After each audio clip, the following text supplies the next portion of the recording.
V-Care Hair and Skin Clinic AFT Activated Follicular Transplant என்ற அதிநவீன procedure மூலம் பாதுகாப்பான ஹேர் டிரான்ஸ்பிளான்ட் செய்திட V-Careக்கு கால் பண்ணுங்க. தங்கள் மக்களுக்கான தேவைகளை அடையாளம் கண்டவற்றை வழங்குவதாக அவர்கள் இன்றும் மக்கள் எதிர்பார்ப்பது தங்களுடைய அன்றாட பிரச்சனைக்கான தீர்வை யார் சொல்லுகிறீர்கள் என்ன என்று கேட்பது. மக்களுடைய துன்ப துயரங்களில் அவர்களுடைய சவால்களில் நீங்களும் பங்காளியாக பயணிப்பதுதான் அந்த பணி. அந்த கடந்த 5 ஆண்டுகளில் 3 முறை தங்களுடைய தலைமைகளை மாற்றியிருக்கிறது. இப்பொழுது அதே விதமான ஒரு நிலையில் தான் என்பிபியும் ஆட்சி அமைக்கிறது. அவர்கள் மக்களுக்கு பொய்த்து போனார்கள் என்றால் 4வது மாற்றத்துக்கு கூட அவர்கள் தயாராக விடுவார்கள் என்று சொன்னால் அவர்கள் இப்பொழுது மாற்றத்துக்கு இயவாக்கம் அடைந்து பழகிவிட்டார்கள். அரசியலில் நகர்த்தப்படும் காய்கள், திரை மறைவில் நடக்கும் ரகசிய பீரங்கள், உலகத் தமிழர் அறிந்தேயாக வேண்டிய உண்மைகளை தேடி ஒரு உடறுப்பு.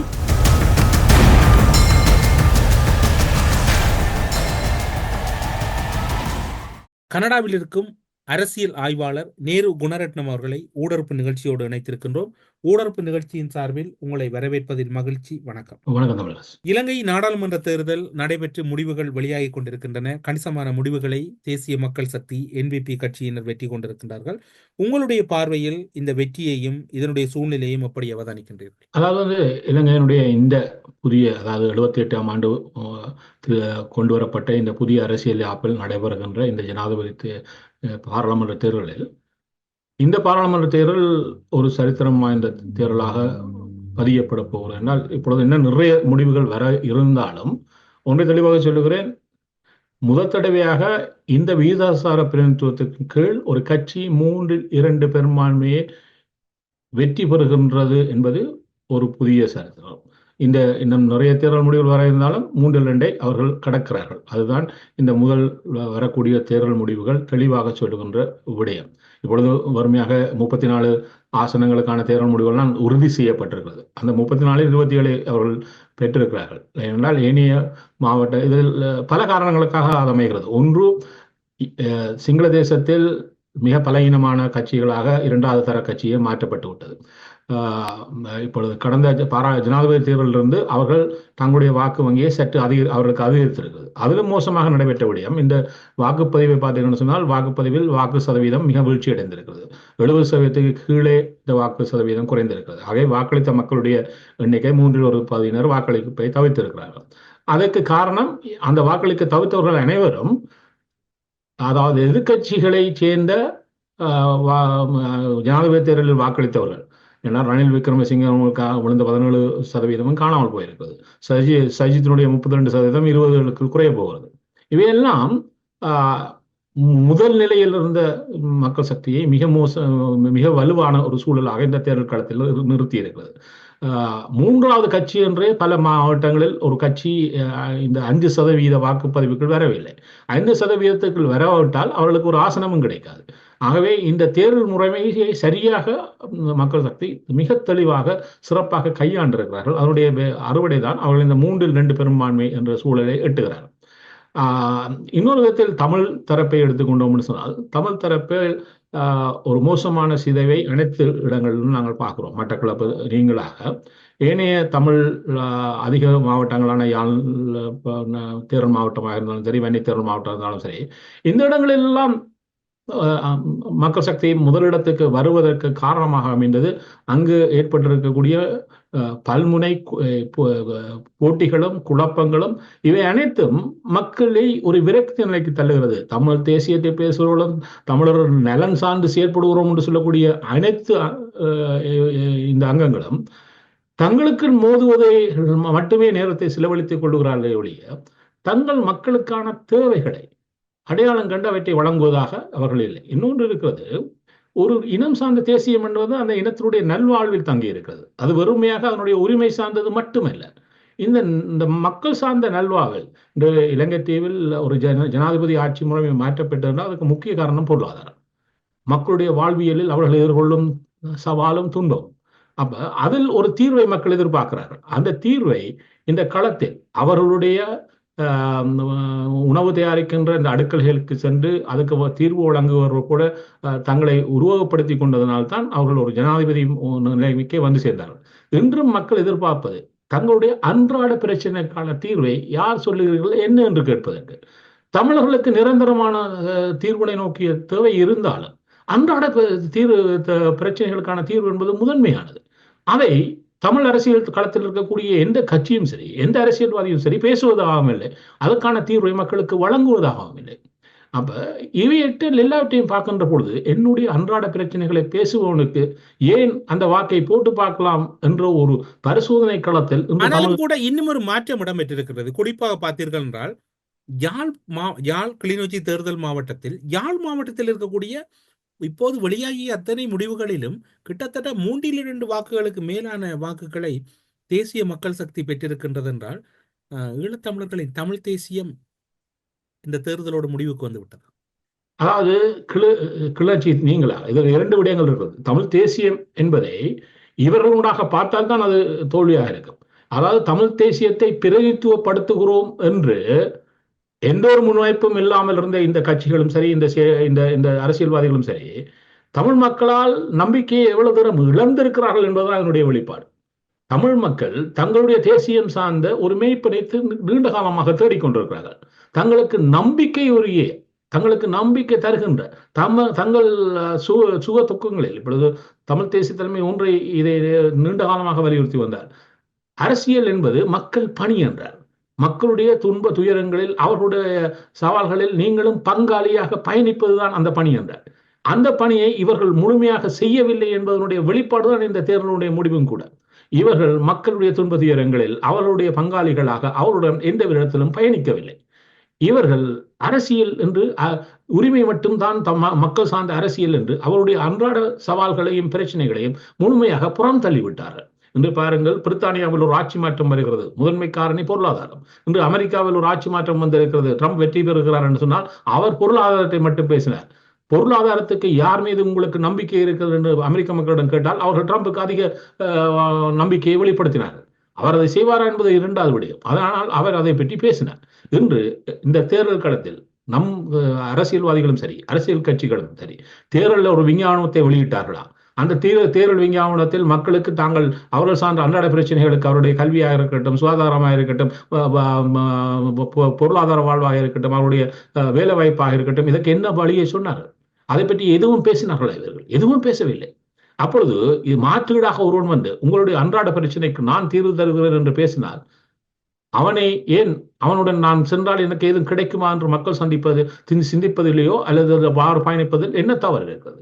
ஆகவே இன்று தோற்று போனது தமிழ் மக்கள் அல்ல. இந்த தமிழ் மக்களுக்கு அவருடைய நலங்களில் பயணிக்கிறோம், அவருடைய நலன்களுக்காக நாங்கள்லாம் இருக்கிறோம் என்று சொல்லிக்கொண்டு இதுவரை இந்த 15 ஆண்டுகளாக ஏமாற்றி தருகின்ற இந்த அரசியல்வாதிகளும் இந்த அரசியல் கட்சிகளும் தான் இன்று அவர்களுக்கு ஒரு சாட்டை அடியை மக்கள் கொடுத்திருக்கிறார்கள். அதாவது நீங்கள் இவ்வாறு இருந்தால் நீங்கள் எங்களுக்கு தேவையில்லை. ஏனென்று சொன்னால் நம்பிக்கையை இழந்து விடுகின்ற பொழுது அதுதான் தெரிவாக இருக்கிறது. இன்னொன்று இருக்கிறது, தமிழ் மக்கள் இன்னும் ஒரு முழுமையான மாற்றத்துக்கு தயாராகவில்லை என்று. சிங்கள மக்கள் கடந்த 5 ஆண்டுகளில் 3 முறை தங்களுடைய தலைமைகளை மாற்றியிருக்கிறார்கள். 2019 புதிதான கட்சியான மொட்டு கட்சிக்கு பெரும் வாக்கை அளித்து ஒரு புதிய தலைமைத்துவத்தை அவர்கள் ஒரு கட்சியை தங்களுக்கு அழைத்து விட்டார்கள். ஆனால் அந்த கட்சி பொய்த்து போன பொழுது 2 ஆண்டுகளில் அவர்களை விரட்டிவிட்டு 2020 தேர்தலில் புதிதாக இன்னொரு கட்சியுடன் களமிறங்கி, அதாவது 2019 ஜனாதிபதி தேர்தலில் யானையில் போட்டியிட்ட சஜித் 2020 SJP என்கிற புதிய கட்சியின் புதிய சின்னத்தில் வந்து இறங்கினார். அவரைக்கும் ஒரு ஆதரவை வழங்கி அவரை ஒரு எதிர்கட்சியான வலுவான எதிர்கட்சியாக அமர்த்தினார்கள். ஆனால் இவர்கள் அனைவரையும் புறந்தள்ளிவிட்டு 2024 புதிய ஒரு கட்சியான NPPக்கு அந்த இதை வழங்கினார்கள். ஏனென்றால் நீங்கள் இருவரும் எங்களுக்கு பொய்த்து போனீர்கள். சிங்கள மக்கள் இவ்வளவு காலமும் பயணித்த யானையும் கையும் காணாமல் சென்று விட்டது. இப்பொழுது 3வது வாய்ப்பை இன்னொருவருக்கு இந்த 5 ஆண்டுகளில் வழங்குகிறார்கள். அதில் என்ன அவர்கள் பழகி கொண்டார்கள்? நீங்கள் எங்களுக்கு உண்மையாக இல்லை என்று சொன்னார். நீங்கள் எங்களுக்கு ஒரு எங்களுடைய தேவைகளுக்கான வளங்களை செய்யவில்லை என்று சொன்னால் உங்களை ஆட்சி அதிகாரத்திலிருந்து அகற்றி விடுவோம். இப்பொழுது அதே விதமான ஒரு நிலையில் தான் NPPயும் ஆட்சி அமைக்கிறது. அவர்கள் மக்களுக்கு பொய்த்து போனார்கள் என்றால் 4வது மாற்றத்துக்கு கூட அவர்கள் தயாராக விடுவார்கள் என்று சொன்னால் அவர்கள் இப்பொழுது மாற்றத்துக்கு இயவாக்கம் அடைந்து பழகிவிட்டார்கள். தமிழ் மக்கள் ஒரு மாற்றத்தை நோக்கி பயணிப்பதில் இன்னும் யோசித்துக் கொண்டிருக்கிறார்கள். அதனால்தான் அவர்கள் எம்பிபி பக்கம் ஒரு அளவு வாக்கை அளித்தாலும் இன்றும் அவருடைய முதன்மை கட்சியாக வீடுதான் இருக்கிறது. ஏனென்றால் அந்த வீட்டு அந்த கட்சியில் சார்ந்தவர்களும் கூட இந்த 15 ஆண்டுகளில் எதையும் பெரிதாக செய்யவில்லை என்றால், அதில் ஒரு குறிப்பாக சுமந்தர் மீது அதீத காட்டம் அவர்களுக்கு இருந்தாலும் இன்னும் வீட்டை முழுமையாக புறந்தள்ள போக முடியவில்லை. அதுக்கு காரணம் அதுக்கான மாற்றீடை இன்னும் தமிழ் சமூகம் அடையாளம் காணவில்லை. ஒன்று. நேரு அவர்களே, இதில் இன்னும் ஒரு விடயம் உன்னிப்பாக அவதானிக்க வேண்டும். நீங்கள் குறிப்பாக பார்த்தீர்கள் என்று சொன்னால், யாழ்ப்பாணத்தில் இலங்கை தமிழரசு கட்சி கிட்டத்தட்ட ஒரு ஆசனம் பெற்றாலும் அது கடந்த காலத்தை ஒப்பிடும்போது படுதோல்வி. வன்னியில் ஒரு ஆசனம் பெற்றாலும் படுதோல்வி. ஆனால் கிழக்கில் கடந்த காலங்களோடு ஒப்பிடுகையில் கடந்த முறை 2 ஆசனங்களை பெற்றாலும் மீண்டும் அங்கு 3 ஆசனங்கள் பெறப்பட்டிருக்கின்றது. திருகோணமலையில் ஒரு ஆசனம் உறுதிப்படுத்தப்பட்டிருக்கின்றது. அம்பாறை மாவட்டத்தில் உறுதிப்படுத்தப்படக்கூடிய சூழ்நிலை இருப்பதாக கூறப்படுகின்றது. இப்படி பார்க்கின்ற போது தமிழ் தேசியம் அல்லது தமிழ் மக்களின் ஈடுபாடை நீங்கள் எப்படி பார்க்கிறீர்கள் வடக்கிலும் கிழக்கிலும்? இப்பொழுது இவ்வாறு வைத்துக் கொள்ளுங்களேன். ஒரு தமிழர் வெல்லக்கூடிய ஆசனங்களாக வடக்கு கிழக்கில் இருக்கக்கூடிய 28இல் 16 ஆசனங்கள் தான் இப்பொழுது இருக்கிறது. 12 தமிழர் கைகளில் இல்லை. இந்த 16லும் கூட தமிழ் கட்சிகளுடைய வெற்றி இப்பொழுது இன்னும் இந்த 16லிருந்து சுருங்கி இருக்கிறது. ஆகவே 50% மேற்பட்ட ஆசனங்கள் இணையவருடைய கைகளுக்கு சென்றிருக்கிறது. இது ஆபத்தானது. ஏனென்று சொன்னால் விரைவில் மாகாண சபை தேர்தல்கள் நடைபெற இருக்கிறது. அடுத்த ஆண்டுடைய நடப்பகுதிக்கு முன்னர் அதுக்கான சாத்தியம் இருக்கிறது. இருக்கின்ற பொழுது இவ்வாறான சூழல் அடுத்து வரக்கூடிய தேர்தலும் தமிழருடைய சிதைவை இன்னும் தீவிரப்படுத்தி விடுமே ஒழிய அது தமிழர்களுக்கான சிதைவினுடைய ஒரு தீர்வாக மாறிவிடாது. ஆகவே நீங்க சொன்னது போல இப்பொழுது தமிழரசு கட்சியினுடைய பெரும் சில கீழறங்களை நாங்கள் யாழ் வன்னி மாவட்டங்களில் பார்க்கிறோம். அது மட்டக்களப்பு மாவட்டத்தில் நடைபெறவில்லை. ஏனென்று சொன்னால் அங்கு இருக்கக்கூடிய மட்டக்களப்பு மக்களுக்கான ஒரு தெரிவாக தமிழரசு கட்சி மட்டுமே இருந்தது. ஏனென்று சொன்னால் பிள்ளையானுடைய வாக்கு சரிவு கூட அதை உறுதிப்படுத்தி. ஆனால் இதை மாறி பார்த்தீர்கள் சொன்னால் யாழ்ப்பாணத்தில் நான் தான் அந்த மாற்றம் என்று சொல்லிக்கொண்டு 15 பேர் நின்றார்கள் களத்தில். இந்த 15 பேரும் நான் என்று சொல்கின்ற பொழுது மக்களுக்கு ஒரு மாற்றம் என்றால் ஒருவன் வாங்கும். இவ்வாறான ஒரு தெரிவு சிங்கள சமூகத்தில் இருக்கவில்லை. இன்றைய பல மாவட்டங்களில் பாருங்க, சிங்கள சமூகத்தில் 2 கட்சிகள் தான் 5% மேலே நிற்கிறது. அந்த 5% மேலே ஏனையவர்கள், அது ரணிலிருந்து பிரிந்து சென்ற சிலிண்டராக இருக்கட்டும், மொட்டாக இருக்கட்டும், பல இடங்களில் 5% அவர்கள் பெற்றுக்கொள்ள முடியவில்லை. ஆகவே சிங்கள மக்களுக்கு இருந்த தெரிவு 2 தான் பல இடங்களில். ஆனால் தமிழ் சமூகத்தில் எவ்வளவு தெரிவுகள் ஒவ்வொரு மாவட்டத்திலும். ஏன்னா அதிகரித்த போட்டி நடைபெற்றதே தமிழ் மாவட்டங்களில் தான். இவையெல்லாம் ஆரோக்கியமானவை அல்ல. இவைகளை இந்த அரசியல் கட்சிகளோ அரசியலில் நாங்களும் பயணிக்க வேண்டும் விரும்புகிறவர்களோடு நாங்கள் பேசுவதனால் இந்த மாற்றமும் வந்து விடாது. அந்த மாற்றத்தை உருவாக்குவது இவர்களை கடந்தே இருக்கிறது. இவர்களை கடந்துதான் அந்த மாற்றத்தை தமிழ் சமூகம் உருவாக்கியாக வேண்டும்.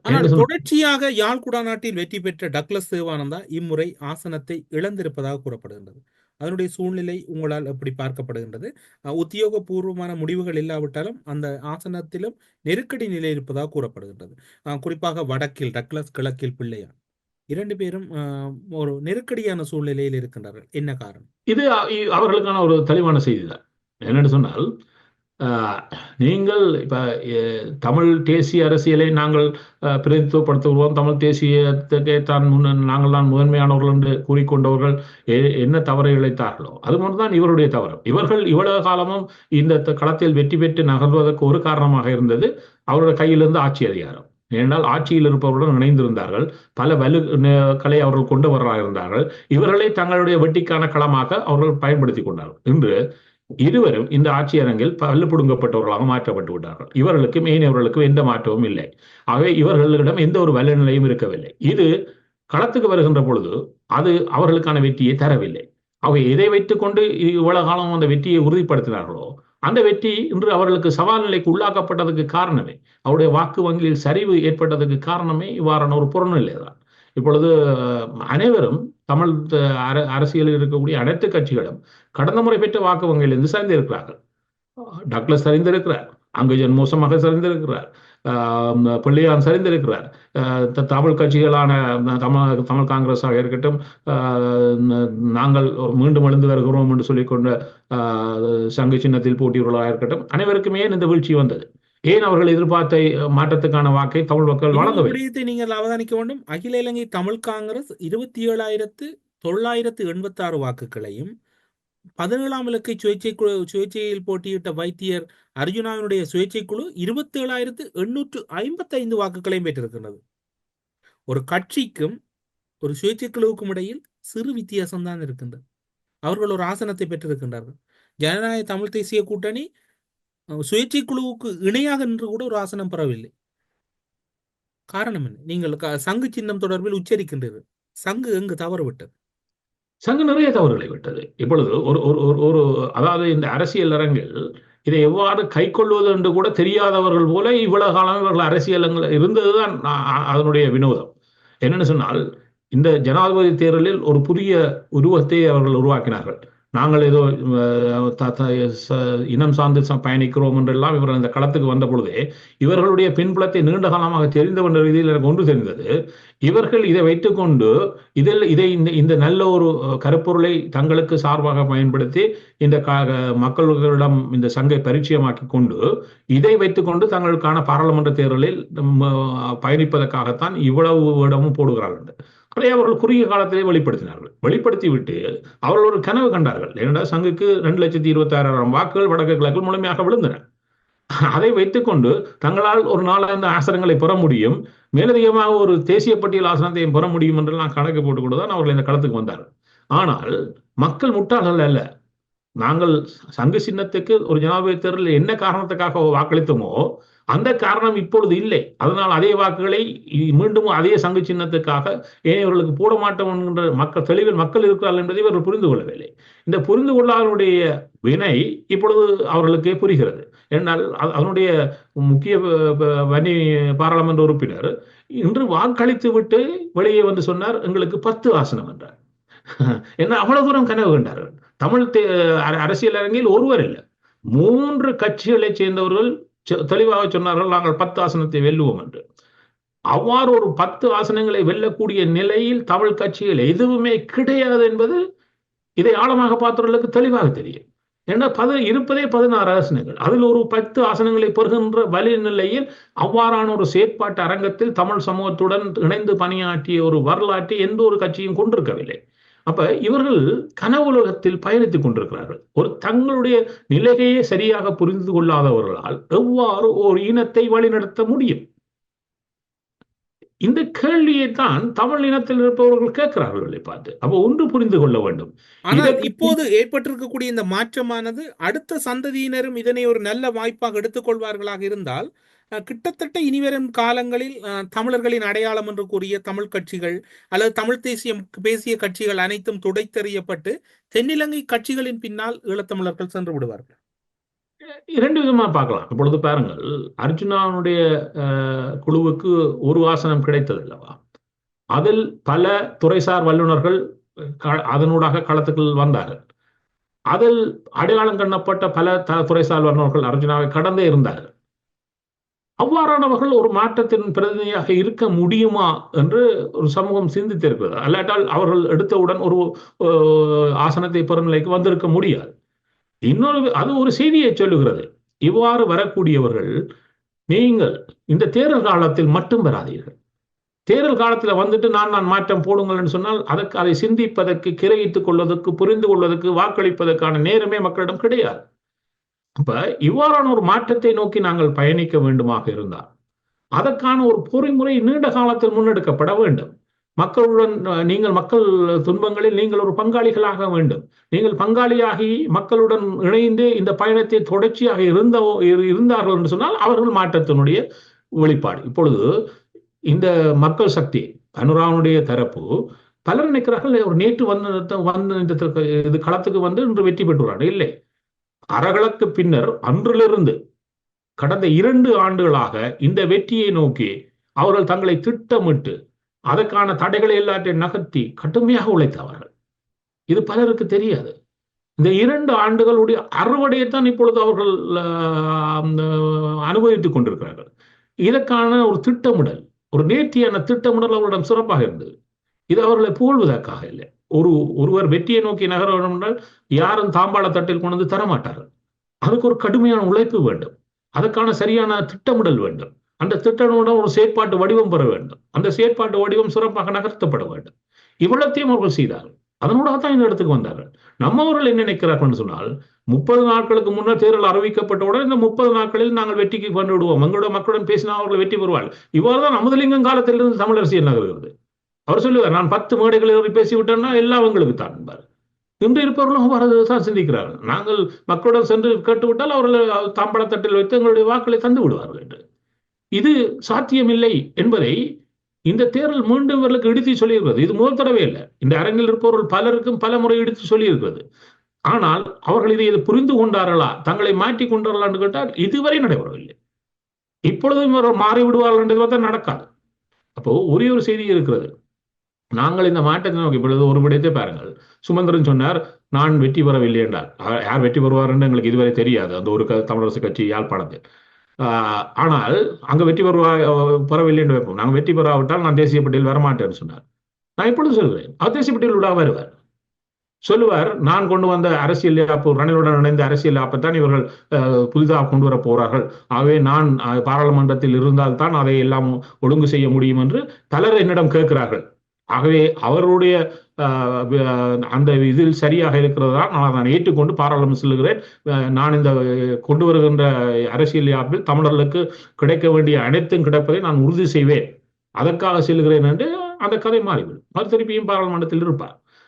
அப்ப இதை என்னன்னு சொன்னால், நம்மவர்கள் சொல்லுகின்ற விடயத்துக்கும் செயற்பாட்டுக்கும் முன்னரும் நிறைய இடைவெளி இருந்தது, இப்பொழுதும் இருக்கிறது, இனிமேலும் இருக்க போகிறது. ஆனால் அதை என்ன செய்ய முடியும்? நீங்க கேட்ட கேள்வி என்று சொன்னால், அவ்வாறு ஒரு இதை நாங்கள் தொடர்ந்தும் அனுமதித்துக் கொண்டிருந்தால் தமிழ் மக்கள் விரக்தி நிலையில் எதுவும் தான் நடைபெறவில்லை, இதையாவது முயற்சி செய்வோம் என்று ஒரு சிங்கள கட்சியிடம் சென்றால், இன்று முழுமையாக செல்லவில்லை. இப்பொழுது வடக்கு கிழக்கில் பெரும்பான்மை ஆசனங்களை பெறுகின்ற கட்சியாக 28 குறைந்தபட்சம் 10 தொடக்கம் 12 ஆசனங்களை பெறுகின்ற கட்சியாக மக்கள் சக்தி தான் இருக்கப் போகிறது. அதுக்கு காரணம், அதில் பெரும்பான்மையான ஆசனங்களை அது அம்பாறையாக இருக்கட்டும், இனிவரும் காலங்களில் இந்த தேர்தல் முடிவுகள் எந்த வகையில் சர்வதேச ரீதியாகவும் உள்ளூர் ரீதியாகவும் முக்கியத்துவம் பெறப் போகின்ற ஒன்றாக இருக்க போகின்றது தமிழ் மக்களை பொறுத்தவரை? இப்பொழுது ஒன்றை பாருங்கள்.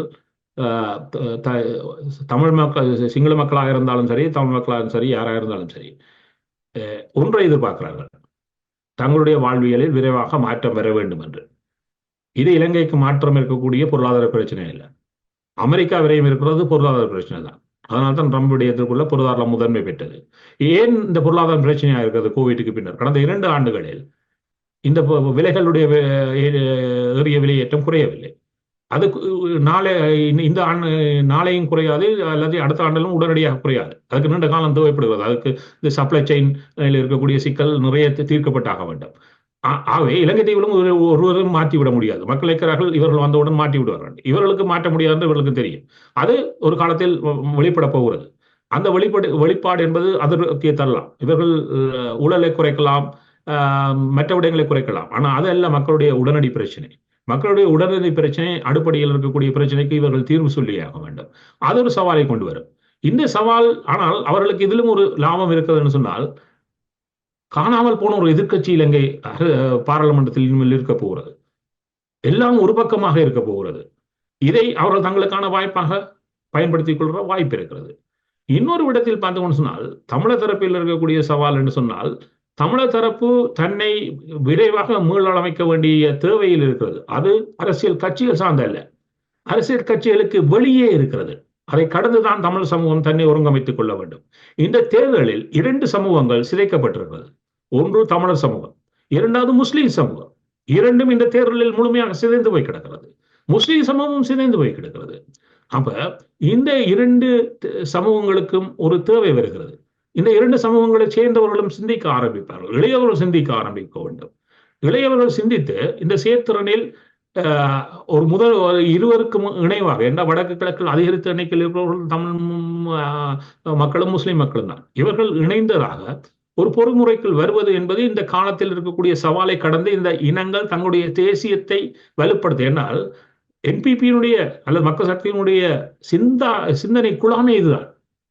இந்த இனம் சார்ந்த தேசியம் இருக்கக்கூடாது. நாங்கள் இலங்கையர்கள் என்கின்ற தேசியம், அப்ப இலங்கையர்களுடைய தேசியத்துக்கள் முடக்கி ஒரு இனம் சார்ந்த தேசியங்களை அழித்து விடுவது. இன்றைய உலக ஒழுங்கு இனம் சார்ந்த தேசியங்களுக்கும் தங்களுடைய தேசியம் சார்ந்த தேசியங்களுக்கும் தான் நகர்ந்து கொண்டிருக்கிறது. அதான் ட்ரம்பினுடைய வெற்றி.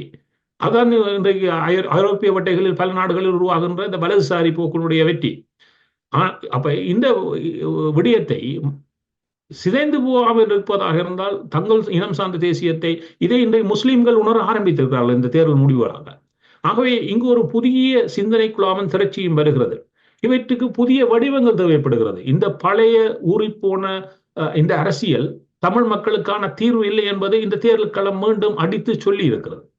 ஆகவே இந்த தேர்தல் களத்துக்கு பின்னாரான ஒரு புதிய சூழல், இதற்கு தமிழ் சமூகத்தில் இருக்கக்கூடிய சிந்தனை குழாத்தில் இருக்கக்கூடிய துறைசார் வல்லுநர்கள், இந்த புத்திஜீவிகள் அனைவரும் விரைவாக இளையவர்களுடன் இணைந்து ஒரு சிந்தனை வடிவத்துக்குள் வந்தாக வேண்டும். இதற்கான புதிய சிந்தனைகள் என்றால் ஒரு கிரிட்டிக்கல் திங்கிங்கில் முதன்மையானது தரவுகள் சேர்க்கப்படுவதும் அவற்றை மையப்படுத்திய சிறந்த ஆய்வுகளுக்கு உட்படுத்தப்பட்டு சிறந்த தீர்வுகள் அடையாளம் காணப்பட்டு அவை செயல் வடிவத்துக்கு கொண்டு வரப்பட வேண்டும். இவற்றுக்கான காலப்பகுதி தமிழ் சமூகத்துடன் குறைவாக இருக்கிறது. ஆகவே இந்த அரசியல் கட்சிகளை மறந்து விடுவோம். ஏனென்றால் அவர்களுக்கான செய்தி தெளிவாக, இது முதல் தடவையில் இது பல முறைகளில் இந்த முறை மிக உரைத்து அடித்து சொல்லப்பட்டிருக்கிறது. ஆகவே இதை கடந்து ஒரு பொறிமுறையை தமிழ் சமூகம் ஆழமாக சிந்திக்க வேண்டும். இதை பேசினாலே பலர் நினைக்கிறார்கள் இது ஏதோ நாங்கள் எதிர்ப்பு அரசியல் செய்வதில்லை. நிச்சயமாக கிடையாது. ஒரு இனம் சார்ந்த அரசியலை பற்றி பேசிக் கொண்டிருக்கிறோம். இனம் சார்ந்த பொருளாதார வலுநிலையை பற்றி பேசிக் கொண்டிருக்கிறோம். இனம் சார்ந்த கல்வி அறிவினுடைய உச்சத்தை பற்றி பேசிக் கொண்டிருக்கிறோம். இனம் சார்ந்த சுகாதார வசதிகளுடைய மேம்பாடு பற்றி பேசிக் கொண்டிருக்கிறோம். இதை பற்றி இந்த தேர்தல் அரசியலில் யாரும் பேசவில்லை. ஆகவே அதுதான் ஒரு இனத்தினுடைய இந்த இழிநிலைக்கான காரணமாக மாறி போயிருக்கிறது. இவை அனைத்தையும் உள்ளடக்கி ஒரு பொறிமுறையை தமிழ் சமூகம் வகுத்தாக்க வேண்டும். அதுக்கு அவர்களுக்கு கிடைத்திருக்கக்கூடிய இடைவெளிதான் இலங்கை எதிர்கொள்கின்ற பொருளாதார பிரச்சனை. இப்பொழுது மக்கள் சக்தி ஆட்சியில் இருந்தால் இலங்கையுடைய பொருளாதாரம் நாளை மாறிவிடப் போவதில்லை. இதே பொருளாதார சிக்கலைத்தான் அவர்களும் எதிர்கொண்டாக வேண்டும். அந்த பொருளாதார சிக்கல் என்பது நீண்டு நிலைத்து போகிறது. இங்குதான் கூறுகின்ற பொருளாதார சிக்கல் என்பது இந்த தேர்தல் முடிவுகளின் பின்னர் எப்படி பயணிக்கப் போகின்றது? அமெரிக்காவில் ஒரு மாற்றம் இடம்பெற்றிருக்கின்றது, இலங்கையில் ஒரு பெருமாற்றம் இடம்பெற்றிருக்கின்றது. இரண்டும் எப்படி பயணிக்கும்? இதில் ஒரு விடயம் இருக்கிறது. இப்பொழுது அமெரிக்காவில் ஏற்பட்ட மாற்றம், நான் அனுரகுமார திசாநாயக்காக இருந்தால் அது மகிழ்ச்சி தரும். ஏன்னு சொன்னால் அமெரிக்காவினுடைய அழுங்குப்பிடி இலங்கையில் சற்று தளர்ந்திருக்கிறது. முழுமையாக தளர்வு சற்று தளர்ந்திருக்கிறது. ஏனால் டொனால்ட் ட்ரம்பினுடைய வெளிவார கொள்கை அது சார்ந்த முன்னெடுப்புகள் என்பது இதுவரை இருந்ததனுடைய இன்னொரு பகுதி. ஆகவே அதை இலங்கையை முதன்மைப்படுத்தியதாக சைனாவை முதன்மைப்படுத்திய என்ற இருக்க நிலையில் சற்று தளர்வை வெளிப்படுத்தும். அது அனுரகுமார திசாநாயக்காவுக்கு ஒரு மகிழ்ச்சி தரமான விடயம் தான், சற்று வழங்குப்படி. என்றால் இதுவரை ஜெனீவாவை களத்தை 2012 ஆரம்பித்ததே அமெரிக்கா தான். ஜெனீவா களத்தை ஆரம்பித்து தான் தலைமைத்துவம் வழங்கியது. டொனால்ட் ட்ரம்ப் மனித உரிமைகள் ஆணையத்திலிருந்து அமெரிக்காவை வெளியேற்றினார். 4 ஆண்டுகள் அதுக்கான பிரதியீடாக ஜெர்மனி வந்து அதை இட்டு நிரப்பியது. அது வல்லுநர் குறைந்த நிலையில் இருந்தது. இப்பொழுது அமெரிக்கா மீண்டும் வந்தது பைடனுக்கு கீழ், ஜெர்மனி வெளியேறிவிட்டது. இப்பொழுது மீண்டும் அமெரிக்கா வெளியேறப் போகிறது. இது அவர்கள் எதிர்கொள்கின்ற ஒரு சவாலினுடைய சற்று தனிவை காட்டுகிறது. இதே போன்றுதான் பொருளாதார சவாலிலும் இருக்கக்கூடிய அழுத்தம் அல்லது ஏனைய அழுத்தங்கள் சற்று அமெரிக்காவுடைய குறையும். ஆனால் அது பொருளாதார ரீதியான தீர்வு அல்ல. ஏனென்று சொன்னால் அவர்கள் 100 மில்லியனை கொடுக்க வேண்டும் விரைவில், அடுத்து 2 மில்லியன் கடன் நிதிகளை கொடுக்க வேண்டும். என்றால் ரணில் விக்ரமசிங்கே 2 ஆண்டுகளுக்கான கால நீடிப்பை தான் பல இடங்களில் செய்து வைத்திருக்கிறார். இவை அடுத்தடுத்து வரக்கூடிய காலங்களில் உச்சம் பெற்று 2028 அது ஒரு பெரிய வடிவம் பெறும். அதுக்கு இடைப்பட்ட காலத்தில் ஒரு தன்னிறைவு பொருளாதாரத்தை, தங்களுடைய பொருளாதார வளர்ச்சியை இப்பொழுதும் அவர்களுக்கு கிடைத்துக் கொண்டிருக்கக்கூடிய ஒரே ஒரு வாய்ப்பு இந்த உல்லாச பயணிகள் பெருமெண்ணிக்கையில் வருவதும். இப்பொழுது நாங்கள் பேசிக்கொண்டிருக்கக்கூடிய இந்த மாதத்தினுடைய முதல் 10 நாட்களில் 67,000 பேர் இலங்கை தீவுக்கு வந்திருக்காங்க. இவையெல்லாம் என்ன சொல்லுகிறோம்னு சொன்னால் அவர்களுக்கான பண வரவுக்கான ஒரு வாய்ப்பை கொடுக்கிறது. ஆனால் இதை கடந்தும் சவால்கள் இருக்கிறது. இந்த சவாலுக்கான பொறிமுறையை அவர்கள் எவ்வாறு அமைக்க போகிறார்கள்? இப்பொழுது ஒரு குறுகியான நிதி அறிக்கையை பாராளுமன்றத்தில் இந்த வெற்றியின் பின்னர் அவர்கள் சமர்க்க போகிறார்கள். பின்னர் பிப்ரவரி மாதத்தில் தான் அவர்கள் வரவு செலவு திட்டத்தை கொண்டு வர போகிறார்கள். அடுத்த ஆண்டுக்கான அதை கொண்டு வந்து மார்ச்சுக்குள் அவர்கள் அதை நிறைவேற்றுவார்கள். அப்போ அந்த நிதி அறிக்கை பல விடயங்களை சொல்லி நிற்கும். அவருடைய சவால்களுக்கான பல விடயங்களை சொல்லி நிற்கும். இந்த விடயங்களை அவர்கள் எவ்வாறு கையாள போகிறார்கள் என்பதுதான். அவர்கள் இப்பொழுது அவர்கள் ஒரு வலதுசாரி இடதுசாரி போக்கை கொண்டவர்கள். தொழிலாளர் நலங்களை முக்கியப்படுத்துவோம் என்று எல்லாம் வாழ்ந்தவர்கள். இப்பொழுது அவற்றையெல்லாம் புறம் தள்ள முடியாது. ஆகவே இவற்றையெல்லாம் அரவணைத்து போவதில் ஒரு பொருளாதார அவருடைய இடதுசாரி கொள்கைக்கும் இந்த பொருளாதார நகர்வுக்கும் எவ்வாறு கையாளப் போகிறார்கள் என்பது பல விடயங்களுக்கான பதில்கள் வருகின்ற நாட்களில் பார்க்க போகிறோம் இந்த பாராளுமன்றம் அமைந்ததன் பின்னர். இவைதான் சொல்லும் இந்த ஆட்சி எவ்வளவு தூரம் சவால்களை கடந்து பயணிக்கும், இதனால் வரக்கூடிய புறநிலைகள். அவர்கள் இந்த புதிய அரசியல் பற்றி எல்லாம் எதுவும் பேச போவதில்லை. அடுத்து வரக்கூடிய ஒரு ஆண்டுகளுக்கு இந்த நிதியை செப்பனிட்டு தங்களை நகர்த்துவதற்கும் தாங்கள் இந்த அரசியல் இந்த கதிரைகளில் தங்களை பழக்கிக் கொள்வதற்கும் தான் காலம் எடுத்துக் கொள்ள போறார்கள். அதன் பின்னரான காலப்பகுதி தான் இவர்களுடைய முழுமையான அறுவடைகளுடைய காலமாக, அது மக்களை உணர்ந்து கொள்கின்ற காலமாக மாறும். இந்த காலப்பகுதியெல்லாம் தமிழருக்கான ஒரு வாய்ப்பை தந்து கொண்டிருக்கிறது. இந்த சர்வதேச முறைகள் பல்வேறு விடயங்களில் இருக்கக்கூடிய ஓட்டை உடசலை எவ்வாறு எங்களுக்கு வாய்ப்பான காலமாக பயன்படுத்தி கொண்டு நாங்கள் நிமிர்ந்து நிற்பது. அவருடைய பொருளாதார இந்த தளர்ச்சி என்பது தமிழர்கள் பொருளாதார ரீதியாக வளர்வதற்கான காலம். இந்த தமிழர்கள் தங்களுடைய தன்னுறவு பொருளாதாரம் கொண்ட வளர்வு நிலையை உருவாக்குவது என்பது அவர்களை பல விடயங்களில் எதிர்கொள்வதற்கான ஒரு வலுநிலையான விடயம். அவை பல இடங்களில் தமிழர்கள் தங்களை வலுவாக்கிக் கொள்வதற்கான வாய்ப்பு இருக்கிறது. ஆனால் இந்த அரசியல் கட்சிகளும் சரி, இந்த அரசியல் தலைமைகளிடம் சரி, இவ்வாறான பார்வை எதுவும் இதுவரை இருக்கவில்லை. அதான் எங்களுடைய துப்பாக்கி நிலை. ஆகவே இதை கடந்த ஒரு பொறிமுறையை நீங்கள் ஆரம்பித்தாக வேண்டும் தமிழர்களே. இல்லை என்று சொன்னால் நீங்கள் அலைந்து போய்விடுவீர்கள், அல்லது நீங்கள் இன்னும் சிக்கலுக்கு உங்களையே தள்ளி விடுவீர்கள் என்பதை இந்த தேர்தல் முடிவுகள் தமிழர்கள் ஒவ்வொருவருக்கும் இடித்து சொல்லுகிறது. ஆகவே இந்த அரசியல் கட்சிகளுக்கு பின்னால் தான் இந்த தெரிவுகளை தேடாதீர்கள். இதை கடந்து சிந்தியுங்கள். அதற்கான பொறிமுறைகளை விரைவாக கட்டி எழுப்புங்கள். அது உங்கள் கைகளில் தான் இருக்கிறது. இந்த அரசியல் கட்சிகளிடமோ இந்த அரசியல் தலைவரிடமோ இல்லை என்பதை இந்த தேர்தல் இதுக்கு மேலால் சொல்ல முடியாது. அவ்வளவு தூரம் இடித்து தமிழ் மக்களுக்கு சொல்லி இருக்கிறது. தமிழருடைய துறைசார்பர்களுக்கு, சிந்திப்பவர்களுக்கு அனைவருக்கும் சொல்லி இருக்கிறது. பூனைக்கு மணி கட்டுவது யார் என்று காத்திருக்காதீர்கள், அந்த மணியை கட்டுவது நீங்களாக இருக்க வேண்டும் என்பதை அது திருப்பி சொல்லி இருக்கிறது. அதை எவ்வளவு தூரம் புரிந்து கொள்கிறோம், அதற்காக எவ்வளவு தூரம் எங்களை தயாரித்துக் கொள்கிறோம் என்பதுதான் இந்த தேர்தலுக்கு பின்னால் எங்கள் அனைவருக்கும் முன்னால் இருக்கக்கூடிய செய்தியாக நான் அடித்து சொல்லலாம். ஊடறுப்பு நிகழ்ச்சியில் இணைந்து கொண்டு இலங்கையின் தேர்தல் முடிவுகளில் வெளிப்படுத்தி இருக்கக்கூடிய செய்திகளும் அதன் பின்னர் இருக்கக்கூடிய சர்வதேச ரீதியான முக்கியமான நிலைமைகளும் தொடர்பிலான கருத்துக்களை பகிர்ந்து கொண்டமைக்காக சிறப்பு நன்றிகளோடு உங்களிடம் விடைபெற்றுக் கொள்கிறோம். நன்றி, வணக்கம். நன்றி, வணக்கம். அரசியலில் நகர்த்தப்படும் காய்கள், திரைமறைவில் நடக்கும் ரகசிய பீரங்கள், உலகத் தமிழர் அறிந்தேயாக வேண்டிய உண்மைகளை தேடி ஒரு ஊடறுப்பு.